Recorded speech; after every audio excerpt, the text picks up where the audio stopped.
Bonjour les amis, c'est Maria la poétesse, c'est encore moi. Vous allez me supporter. Je vous ai montré dans les vidéos précédentes mes Mona, la brioche espagnole, la brioche au pied noir. Maintenant, j'ai décidé de vous raconter l'histoire. Vous êtes prêts? Tapez d'abord j'aime, tapez abonnez-vous. Allez, je recommence. Je commence mon historique de la Mouna. La Mouna ou Mona était semblable à la Mouna de Pascua espagnole. Il est souvent affirmé que cette pâtisserie a été amenée par les Valenciens en Oranie. Où c'est l'Oranie? Vous savez pas? Oran. C'est Oran, en Algérie. Une autre hypothèse rapproche le nom du gâteau de celui du fort construit par le premier gouverneur espagnol, Don Diego, marquis de Comarez. À l'endroit même du débarquement, ce fort fut appelé Castillo de la Mona, château de la Guenon, devenu fort de la Mouna, puis fort la Mouna. Car, dit-on, l'endroit entièrement boisé était habité par des bandes de singes. Comment on appelle les singes en espagnol? Mona. Pour la fête de Pâques, les familles auraient fait passer aux prisonniers du fort des gâteaux, et sur de longues perches qui auraient pris le nom du lieu, Mona, Mouna. Une troisième hypothèse avance que le gâteau porterait ce nom parce que les Oranais avaient l'habitude d'aller pique-niquer près de ce fort à Pâques. Eh oui, les pieds noirs en Algérie française faisaient des pique-niques à Pâques, des bons pique-niques que nous retrouverons jamais ici. Henri Chemouilly, quant à lui, rapproche Mouna de Mimouna, probablement issu de l'arabe Imoun, heureux, qui est le nom du dernier jour de la Pâque juive. Selon André Landy, Mouna vient du valencien Mona, avec un O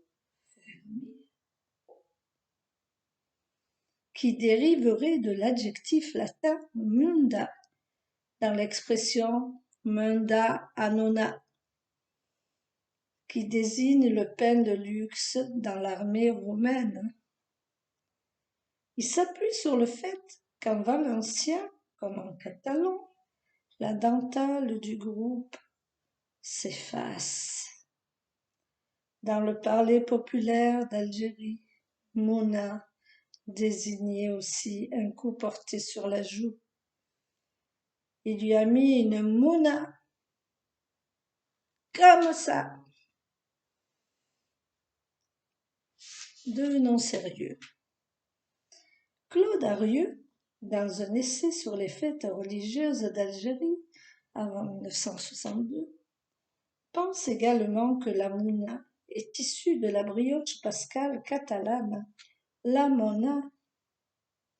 En effet, les Valenciens, Mallorquins et Catalans auraient apporté à Oran un savoir-faire vieux de plus de 300 ans.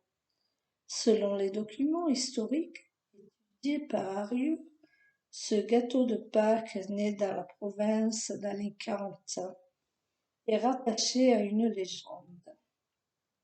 Une vieille femme surnommée la Mouna, pétrissant un pain avec la plus blanche des farines et des œufs les plus frais, aurait guéri une reine frappée d'un mal mystérieux.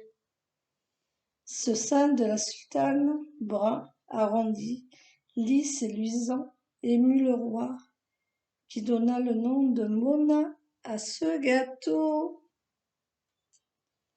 Pierre Manoni signale en tout cas que quelle que soit la forme de la mouna, l'important réside dans la tradition du pique-nique, où on la déguste et que cette coutume, qui se retrouve partout en Algérie, constitue une célébration du printemps, un rite plus païen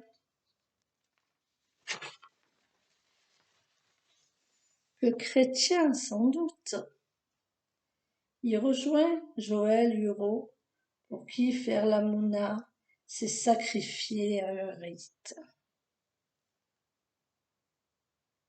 Consistance d'une mouna entamée. Il s'agit d'une pâte levée faite de farine, eau, lait, levure de boulanger, à laquelle on adjoint de l'huile, le jus et le zeste d'orange ou de la fleur d'oranger, et une tisane d'anis ou du rhum. La pâte est fractionnée en petites boules que l'on badigeonne de jaune d'œuf battu avec un peu de lait, et dont on recouvre le sommet de morceaux de sucre concassés. Certaines peuvent être garnies d'un œuf frais de poule.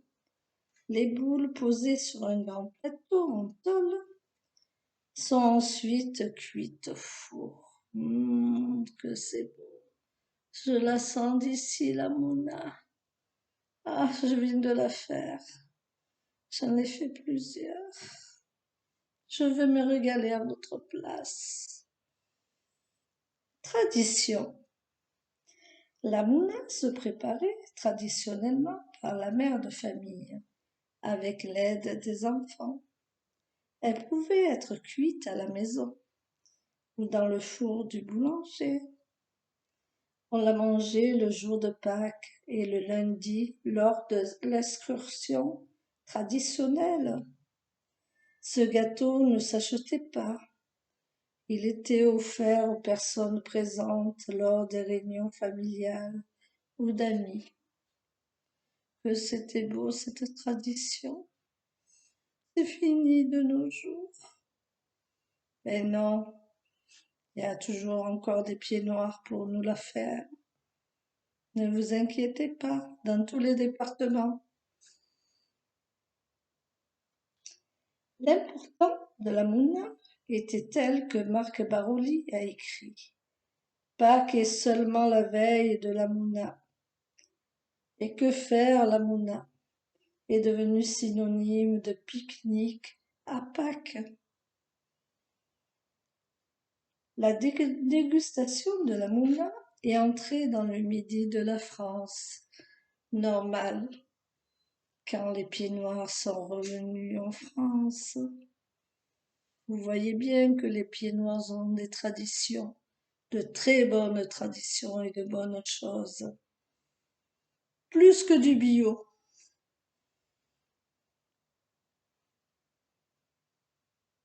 Dans les années 60, avec le rapatriement des pieds noirs, comme je vous disais, ils nous ont ramené de très bonnes traditions, des bonnes recettes pour manger, de la bonne mouna, faite bio, plus que du bio. Si vous rencontrez un pied noir, faites-vous ami. Alors là, il vous accueille à bras ouverts s'il vous aime. Ah, il vous fait devenir obèse. Mon Dieu, il va vous faire de la bonne bouffe, des bons gâteaux et de la bonne mouna. N'oubliez pas. Alors, mes amis, comment j'étais? J'espère que je vous ai plu. Je vous dis bonne soirée et bonne nuit pour ceux qui vont aller dormir. Au revoir.